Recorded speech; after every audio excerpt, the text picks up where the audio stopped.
Hello, my name is Bill Huey, and the topic of this presentation is creating an effective emotional and social climate in the music classroom. But hang in there for a couple of minutes, because before I talk about that topic, let me first talk a little bit about trees.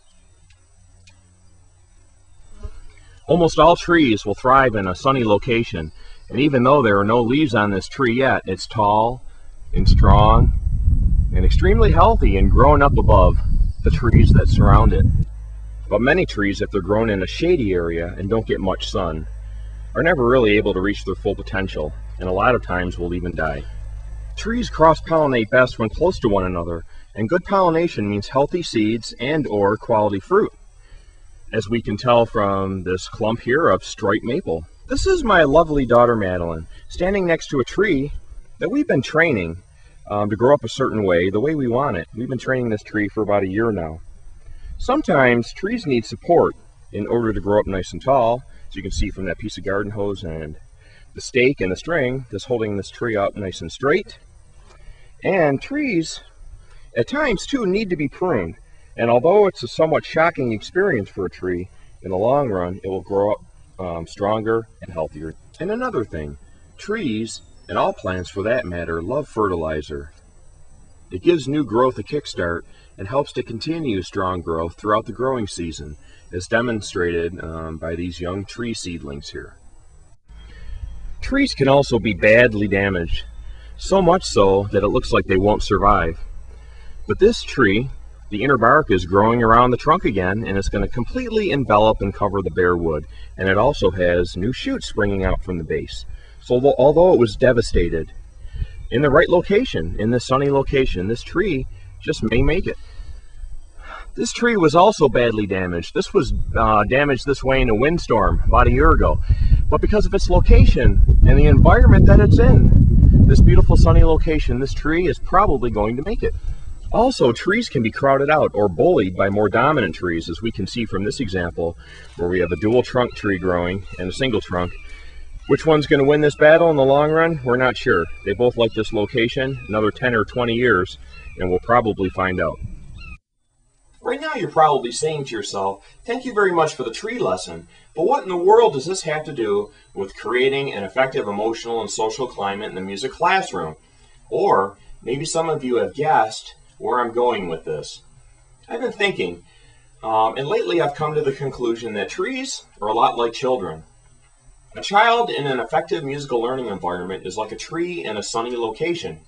The child will grow and prosper because the whole of the environment is conducive to it, and the teacher is sensitive to the needs of the child. On the other hand, a child in an ineffective musical learning environment is like the tree that I showed you, which was growing in the shade. Children in this type of setting probably won't realize their full potential musically because the learning environment is stale and the teacher is not aware of or is unwilling to move upon the needs of the child. Also, a child in a musical learning environment which emphasizes community and positive relationships between students will thrive and bear much fruit musically.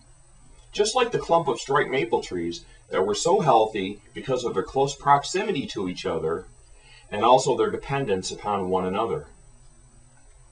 Remember the tree that my daughter and I had been working with? We support the tree and make changes to that support structure when necessary. The same support and close observation needs to be applied to the students within our charge. Now, this next topic can sometimes be a difficult one, but correction and discipline are essential in the training and growth of our students in the music classroom. Discipline and correction can often be unpleasant, but students most times respond very well to both. The students are pruned, so to speak, which results in a more productive and happier child in the long run. One of the most important elements of the effective musical learning environment is encouragement and positive feedback. These are like fertilizer to the soul of the child. They will encourage quick growth and will maintain steady growth throughout the life of the child. Next, in this day and age, many children come to us with much baggage due to various negative experiences or storms that have occurred in their personal lives. These children remind me of the damaged trees. Although the children are troubled emotionally and spiritually, in a proper educational environment, they can exhibit recovery and growth. And lastly, we need to closely observe the community of children in our musical learning environment. Just as there are dominant trees that will jump at the chance to exert their power and influence over other less dominant ones, so there are occasionally children who will be inclined to intimidate and maybe even stymie other children. We need to be watchful and be sure that all children are given equal opportunity to grow and prosper.